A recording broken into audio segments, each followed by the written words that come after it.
여러분 안녕하세요. 오늘은 쥐띠와 소띠는 서로 아주 잘 맞아서 쥐와 소가 만나면 서로 상생이 되고 서로 시너지가 되는 경우가 아주 많은데요.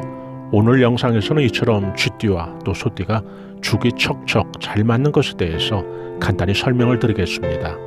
남녀 관계에서도 당연히 쥐띠와 소띠는 원진과 상충이 아니기도 하지만은 꼭 남녀 관계가 아니어도 또 모든 그 생활하면서 경험하는 다양한 분야에서 폭넓게 적용할 수 있으니까요. 또 이런 정보가 필요하신 분들에게는 작은 도움이 되었으면 좋겠습니다. 이 12띠들은 각기 그 띠들마다 공통된 그런 특징들을 갖고 있죠. 예를 들어 쥐띠 같은 경우는 지혜롭고 총명하고 또 친교라든지 사교적이라든지 아주 활발한 그런 사회활동을 통해서 자신의 성취를 크게 이루는 그런 띠로 보시면 되겠는데요. 소띠 같은 경우는 진취적이고 또 신뢰가 아주 강하면서도 이타적인 그런 성향이 아주 강한데요.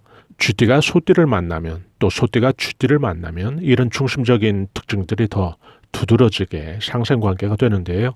소띠가 갖고 있는 이런 이타적이고 헌신적인 그런 돌봄이 쥐띠 입장에서는 자신이 뭔가를 좀 크게 성취하고자 할 때 아주 든든한 최고의 그런 귀인의 역할이 되는 거죠. 이런 이유로 예를 들어 쥐띠 여자와 또 소띠 남자가 만나게 되면 소띠 남자의 그 자상하고 또 헌신적인 그런 돌봄으로 쥐띠 여자는 큰 고생 없이 살게 되는데요. 소띠의 그 우직하고 또 한결같은 그런 행동과 태도가 남녀 관계에서 확실히 그 신뢰를 높이는 그런 역할로 작용을 한다는 점이죠. 남녀 간에 혹은 부부 간에 그래서 그 쥐띠 여자와 또 소띠 남자가 만나게 되면 금슬이 좋죠. 또 부부애가 좀 남다를 수밖에 없게 되는데요. 쥐띠 여자와 또 소띠 남자의 이런 관계는 이성이나 또 부부관계가 아니어도 일반 그 사회관계에서도 이렇게 만나게 되면 아주 그 상생이 되는 아주 좋은 관계로 볼 수가 있는데요.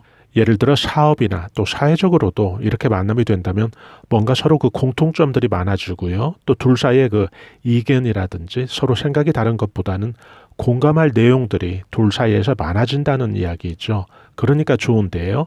소리날 이유가 없어진다는 이야기죠. 둘 사이에서 상대적으로 그런 시간, 그런 기회들이 적어진다는 이야기는 서로 공감할 기회나 폭이 넓어지는 것을 의미하니까 아주 좋은 거죠.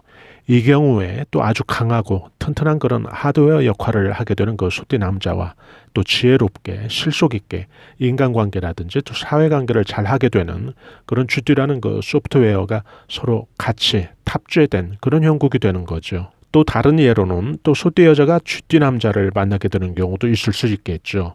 이 경우 그 이성이나 애정 또 부부관계라면은 소띠 여자는 그 쥐띠 남자에게 돌봄을 크게 받는 그런 형국이 되는데요. 민첩하고 또 순발력 있고 과감한 그런 의사결정을 선호하는 이 쥐띠 남자는 소띠 여자에게 아주 든든한 최고의 그런 참모 역할을 할 수가 있는 건데요. 이런 결합이 되면 결국 쥐띠 남자는 자신의 어떤 직감이라든지 또 이전에 그런 반복된 맺고 끊는 게 그런 확실한 신속한 그런 의사결정자로서 반대의 또 성품을 갖고 있는 예를 들어 신중하고 주의 깊은 그런 소띠 여자의 의사결정에 최고의 조언가 역할이 동시에 될 수 있다는 거죠. 부부관계가 되면 그래서 이런 결합이 되면 자식의 대까지 집안이 좀 잘 풀리게 되는 경우가 아주 많다고 보시면 되고요. 또 이성관계가 아닌 일반 사회적인 관계에서 이 소띠 여자와 쥐띠 남자는 서로에게 그 귀인의 역할을 주고받는 관계가 아주 많은데요. 이렇게 쥐띠와 소띠는 서로 만나게 되면 그것이 부부관계이든 혹은 사회적인 일반 인간관계이든 서로에게 해가 되지 않고 서로에게 그 상극이 되지 않고 아주 좋은 그런 상생관계가 된다는 이야기죠. 쥐띠와 소띠가 만나게 되면 그 재물이 새지 않고 아주 잘 모아진다고 합니다. 이 그 재물 운수의 그 기운이 아주 그 강한 소띠가 부지런하게 또 잘 버는 그런 쥐띠의 재물을 아주 우직하게 잘 지키고 또 관리하는 그런 운세가 되는 건데요. 손발이 죽이 아주 서로 잘 맞는 그런 관계가 되는 거죠. 이런 이유로 재물이 드러나는 그런 속도도 다른 띠들끼리 만나게 되는 그런 경우보다 더 탄력적으로 작용한다고 보시면 됩니다. 쥐띠는 오행의 시각에서 살펴보면 겨울에 에너지가 가장 왕성하게 됩니다.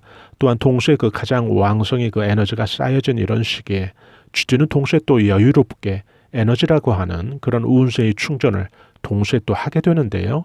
여러분들 중에 그 약수터 애용하시는 그런 분들이 계시다면 이런 경험들 있으실 텐데요. 매일 가는 그 약수터 물 마시지만은 겨울에는 물이 당연히 줄어든 시기인데도 불구하고 물의 물줄기는 좀 가늘어졌어도 여름보다 그 물맛은 아주 더 좋은데요. 똑같은 약수터인데도 말이죠. 이 물이라고 하는 것은 오행적인 시각에서도 이 시기가 물의 기운이 가장 강해지는 시기라서 그렇고요. 당연히 또 우리가 물을 마시게 될 때 이런 시기는 결국 우리 몸에 더 이로움을 크게 주는 그런 시기로 보셔도 되겠죠. 수량이 풍부해서 벌컥벌컥 마시게 되는 여름보다 겨울이 더 물맛이 더 진국일 수 있다는 이야기죠. 여러 가지 원인이 있을 텐데요. 겨울이 되면 모든 식물들은 자신의 몸속에 있는 자신의 영양분을 뿌리를 통해서 땅으로 내리다 보니까 모든 이로운 에너지들이 쌓여지는 그런 시기라서 물맛이 좋아질 수가 있겠는데요. 이렇게 쥐띠는 겨울이라는 시기, 예를 들어 자칫 위축되기도 쉽고 또 활동성도 떨어질 수 있는 이런 시기에 반대로 아주 큰 에너지 힘을 갖고 있는 셈이 되는 건데요. 또 이 영상을 들으시는 분들 가운데 쥐띠 분들이 계시다면 왠지 자신은 추나추동 사계절 가운데 겨울에 그러고 보니 사업이라든지 문서나 변동을 또 자주 하기도 하고 또 나름 의미 있는 그런 성취들이 그 시기에 겨울에 있었다고 하신다면 그런 쥐띠분들은 자신의 자신의 쥐띠의 입장에서 가장 큰 에너지를 동력으로 삼아서 전성기 시절이라고 할 수 있죠. 에너지의 절정기 시점을 잘 활용하신 그런 결과로 이해하셔도 되겠죠. 이런 경우에는 매해 겨울에 그렇게 또 운세의 흐름이 쥐띠가 갖고 있는 그런 리듬의 흐름과 잘 타오셨다면 항상 겨울에 그런 분들은 항상 겨울에 정말 좋은 일이 계속해서 반복적으로 생길 수 있는 그런 가능성이 높은 거죠.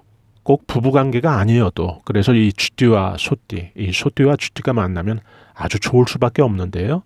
투자의 비유를 한다면 쥐띠와 소띠, 또 소띠와 쥐띠의 결합은 실속 있게 수익이 증대되는 아주 좋은 조합이 된다는 거죠. 장사를 하시는 분들 같으면 예를 들어 쥐띠 사장님의 소띠 직원들 혹은 소띠 사장님의 쥐띠 직원들 이렇게 되면 아주 좋은 결합이라는 이야기죠. 장사도 더 잘 된다는 이야기죠. 일반인의 경우도 또 직장인 같으면은 소띠분이시라고 한다면 예를 들어 거래처의 담당자가 쥐띠다 그러면은 왠지 둘 사이에 귀인의 어떤 그런 역할이 은연중 발동을 하게 된다는 점이 있죠. 예를 들어 부탁을 하지 않았는데도 뭐라도 좀 상대가 나를 위해서 더 챙겨주는 그런 게 보인다든지 또 시어머니와 또 며느리 관계도 마찬가지로 적용이 되는데요. 예를 들어 소띠 시어머니다 그러면은 쥐띠 며느리하고는 고부 갈등이 좀 덜하고 또 친모녀지간처럼 잘 지낼 수 있는 가능성이 높은 거죠. 소띠 며느리도 마찬가지겠죠. 소띠 며느리 입장에서라면 예를 들어 시아버지와 또 시어머니가 쥐띠다 그러면은 많이 사랑을 그들로부터 받게 된다는 거죠. 또 쥐띠가 무슨 일로 관공서에서 일을 보게 되는 경우를 또 예를 든다면 담당 직원이 괜히 기대 안 하고 갔는데 바쁜데도 아주 친절하게 자신의 일처럼 잘 처리해 주었는데 나중에 보니까 그 직원이 소띠라든지 이런 경우를 우리가 생각해 볼 수 있다는 거죠. 이런 게 결국 하나의 운세의 작용이라고 할 수가 있는데요. 그 운세 작용이라는 게 우리가 꼭 뭘 의도하지 않더라도 이렇게 유리하게 또 좋은 방향으로 서로 띠들끼리 통하는 그런 띠들이 있다는 거죠. 소띠 같은 경우는 쥐띠가 겨울이 아주 강하게 운세작용을 미치는 그런 시기였다면 소띠 입장에서는 사계절 모두가 아주 강하다고 보시면 되는데요. 사계절 가운데서도 소띠는 특히 강한 시기가 간절기거든요. 간절기라고 한다면 계절에서 계절이 바뀌어지는 그런 시기를 뜻하겠죠. 예를 들어 봄에서 여름으로 또 여름에서 가을로 그렇게 넘어가는 그 중간의 시기가 이 간절기인데요. 소띠에겐 아주 에너지가 이 시기에 제일 강한 시기가 된다는 거죠. 이렇게 되면 쥐띠 같은 경우는 겨울이 제일 강하다는 것은 반대로 또 봄이나 여름에는 에너지의 기운이 또 약해질 수 있다는 의미인데요. 또 쉽게 생각을 해봐도 이 봄과 여름에는 모든 식물들이 겨울과는 반대로 뿌리를 통해서 또 물을 빨아들이게 되는데요. 쥐띠의 입장에서는 자신의 에너지를 뺏기는 입장이 되는 거죠. 그런데 이렇게 자신의 에너지를 뺏기는 그런 쥐띠가 또 소띠를 만난다든지 또 소띠를 가까이 두고 있다면 쥐띠는 소띠에게서 에너지를 받게 된다는 거죠. 소띠는 사계절이 모두 강하기 때문에 쥐띠에게 충전시켜줄 에너지가 늘 있는 상태가 될 테니까요. 이래서 결국 그 둘 사이에는 살면서 가장 중요한 또 삶의 큰 지원자 역할 또 귀인의 역할이 서로 된다는 거죠. 소띠 입장에서 살펴보면 이 사계절의 간절기의 그 에너지가 강하다는 것은 매 간절기마다 또 소띠도 새로운 에너지로 전환이 돼서 또 충전을 받는 거니까요. 쥐띠를 도와주는 그런 행위가 결국 자신에게는 새로운 기운을 채우기 위해서 또 꼭 필요한 그런 행위가 된다는 거죠. 결국 소띠와 쥐띠는 이런 시각에서 본다면 서로가 서로에게 꼭 필요한 그런 관계도 동시에 된다는 거죠. 우리가 우리들을 자신이 아무리 좋은 운세를 지니고 있어도 또 어떤 상대와 그 인연이 되는가에 따라서 그 운세가 더 크게 풀리기도 하고 또 반대의 경우는 내가 원인이 아닌 상대방 때문에 인생이 아주 송두리째 망치기도 하는 건데요. 이런 의미에서 본다면 이 쥐띠와 소띠 또 소띠와 쥐띠의 그 조합이 주는 운세의 그 긍정적인 그런 교감과 에너지는 정말 중요한 건데요. 쥐띠와 소띠 분들은 이성관계이든 또 일반 사회적인 관계이든 이런 정보들을 좀 참고하신다면 개인들이 자신의 운세를 더 크게 만들 때 도움이 될 것 같습니다. 쥐띠와 소띠 또 소띠와 쥐띠 여러분들은 서로 그 시너지가 되어주는 이런 긍정적인 운세를 통해서 크게 서로 그 끌어주고 밀어주고 하셔서 멋진 성취들을 꼭 하시는 그런 해가 되시기를 바랍니다. 이 감성 수채화 TV에서는 실버 세대와 중년 세대들의 자기 개발과 또 감성 충전을 위한 다양한 정보들을 올려드리고 있는데요. 좋아요와 구독으로 또 여러분들이 이런 정보들을 실시간 무료로 또 편리하게 받아보실 수 있으니까요. 저희는 다음에 더 나은 영상으로 여러분들 다시 찾아뵙겠습니다. 대단히 감사합니다. 여러분 안녕히 계세요.